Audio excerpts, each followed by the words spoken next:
In this video, I'm going to show you how to split a PDF in Adobe Reader.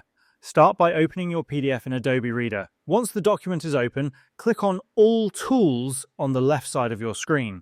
Scroll down and locate the Organize Pages option, then select it. If you want to split all the pages into separate files, simply drag and select all the pages from the Preview pane. Then, click on this Extract Pages icon on the left side of the screen. Check the option that says Extract Pages as Separate Files and click Extract.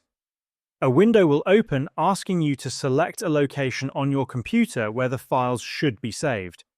Choose the location and click OK. Once the extraction process is complete, you can go to the specified location and see that all the pages have been split and saved as individual files. If you want to split the document into files based on the number of pages, click on the Split option on the left side of the screen. Select how many pages each split file should contain. After that, click Split.